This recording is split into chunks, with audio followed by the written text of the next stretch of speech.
Fireside theater. Oh yeah. They did this thing where it was a takeoff from Franklin Roosevelt and a bombing Pearl Harbor. He goes, link up this program and bring me this special bulletin. They did great. Yeah, because the Imperial Empire of Japan, that's just, Hi there, Secretary Hall. Hey, how are you? Blah, blah, blah. The day that will live in infamy. And now back to our regular scheduled program.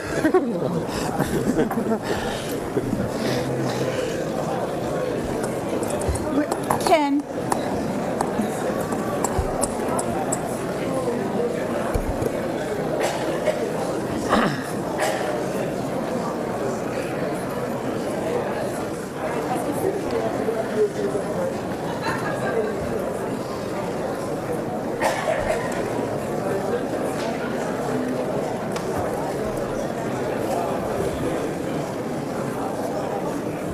First time I've seen the balcony in this.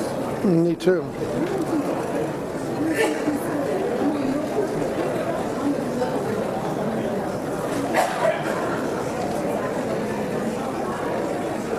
I had to park. I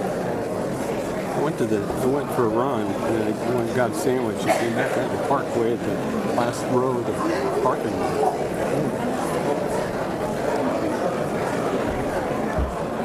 Me and Amy went to Texas Roadkill.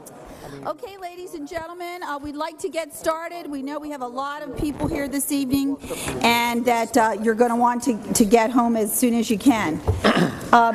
Of course, the purpose of this evening's meeting is to hold a public hearing on the Charles County Comprehensive Plan.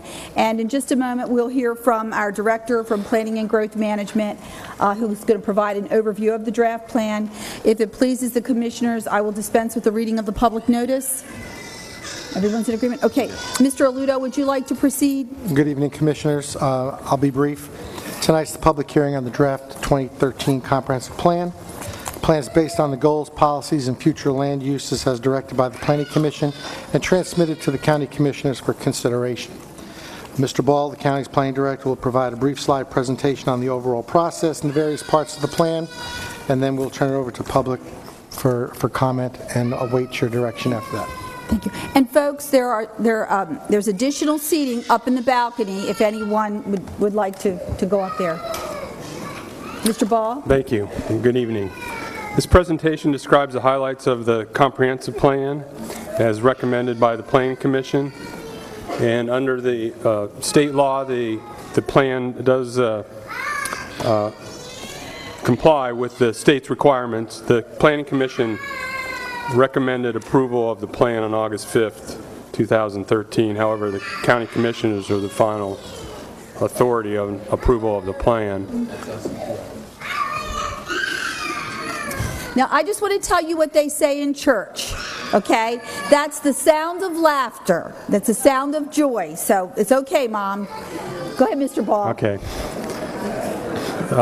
And here we have the planning process, the highlights from our public participation process since we started the project in March of 2011. And as you can see, about half of the time was spent acquiring the public participation, public input on the plan. So as an overview, the plan is a complete update of the 2006 comprehensive plan, and it has 10 chapters. We tried to condense it wherever possible. There's a lot of new data and analysis in the plan. And the comprehensive plan is the land use and development policy document for the county. It projects, the projections go out to the year 2040 in some cases, and we estimate about 75,500 new county residents during this time frame, over 50% increase from today's population.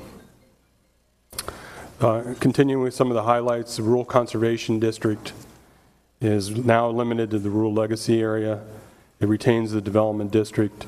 There's some classification of villages and supports some areas of town growth around the town of La Plata. Here's a slide representing the land use map. You can also view this at our website, charlescountyplan.org, under the document library. We've documented all of the meetings and the data and analysis from the beginning. On the right is the legends of the different land uses. The Planning Commission did hold a public hearing. There was a large body of comments, and it was summarized and presented to the commissioners. That's also on the webpage. There was support for the plan from advocates of property rights and rural development opportunities. However, there was also a sizable amount of criticism of the plan for having too small conservation areas, too large rural development districts, and not enough focusing growth in the transit areas, and the least impactful water resource element. Also, emphasis on protecting the madam woman was of concerns. This is a graphic that just shows the 2006 plan as it relates to the proposed plan for 2013 on the upper left. The graphics have changed. We're now showing the preservation area where in the 2006 plan we did not. Also, we're just comparing it to a tier map, which was recommended by the Planning Commission. However, it has not been adopted at this time, and it relates. So you can see how it correlates and relates to the land use map. Other policies in the plan include looking at growth rate models and having that discussion with the Planning Commission, proposing new legislation on grandfathering and of subdivision preliminary plans, and this is in the works and will actually be presented to the County Commission on November 5th at 6 p.m. if anyone's interested in that. It emphasizes study employment in commercial areas, also the land uses around the Maryland Airport, which the commissioners have authorized going forward with that study. And then when the plan's adopted, we'll have to update the zoning and land development regulations. There are several other elements or chapters in the plan. Water resources has been updated with emphasis on the watershed implementation plan and the TMDL, which is the total maximum daily load of pollutants for the water bodies in Charles County. There is an economic development element that retains the employment and commercial land uses and recommends some further analysis of those areas. There's a transportation element, which was recommended by the Planning Commission to keep the study of the cross-county connector and Billingsley Road improvements. That emphasizes transit and establishes a transit corridor on 301. And here's a graphic which shows the potential for light rail stations in the northern part of the county. The area that's crosshatched is the Waldorf Urban Redevelopment Corridor. There's discussion on community development issues and the redevelopment corridor, and also for information purposes on November 7th at 11:30, the Hilton Garden Inn, the County Commission will have a public rollout of the Waldorf Urban Redevelopment Corridor Phase 1 development plan, and the public's invited to attend that as well. The plan discusses community development activities, roles, and functions, and also looks at various land use issues such as protection of Mount Vernon viewshed, which is in the plan now. There's discussion on housing and the statistics on housing and what our county's needs are for housing.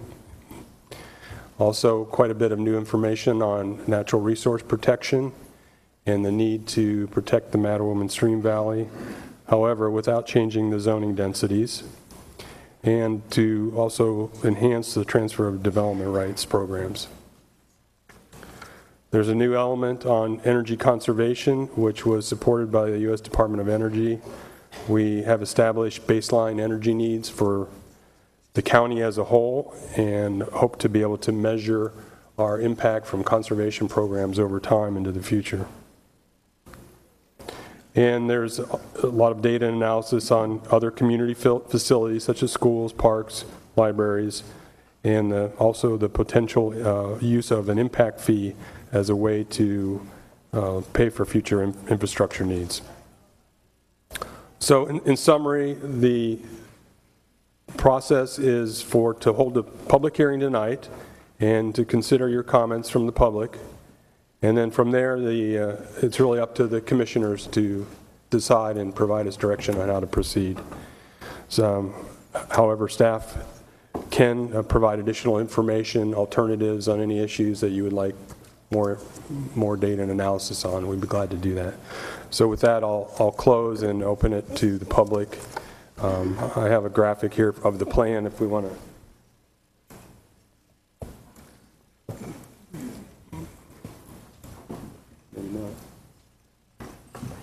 Which one was it?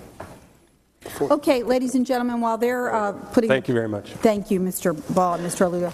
While they're stepping aside, let me give you a quick explanation as to how we'll proceed. We right now have 142 people signed up to speak, and we have 11 folks who've signed up who are neutral. And so what I'm going to do, because we want to be able to, for everyone to be heard, and we would like to be able to get everyone out of here at a reasonable hour, not have to carry this over.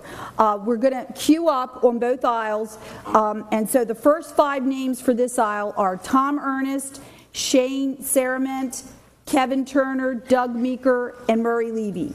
That's Tom Ernest, Shane Sarament, Kevin Turner, Doug Meeker, Murray Levy in this aisle. And then in this aisle, we'd like, please come forward, Brendan Moon, Pamela Peterson, Hal Delaplane, Carol Gabellion, and Johnny DeGiorgi.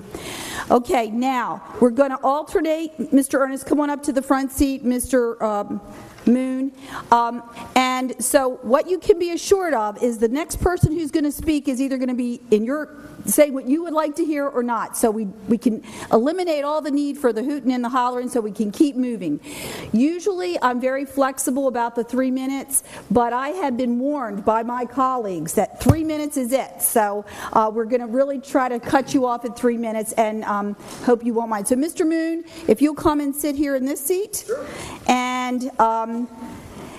And I don't think I need to say the whole civility thing. I know that you all read that. We know we have strong, strong feelings about this issue. And what's really wonderful, the upside of this is look at how many people are here because they care so much about the county. So, Mr. Ernest and Mr. Moon, and we'll just keep moving along, and then I'll continue to add names. Okay, Mr. Ernest, you're number 1. I'm just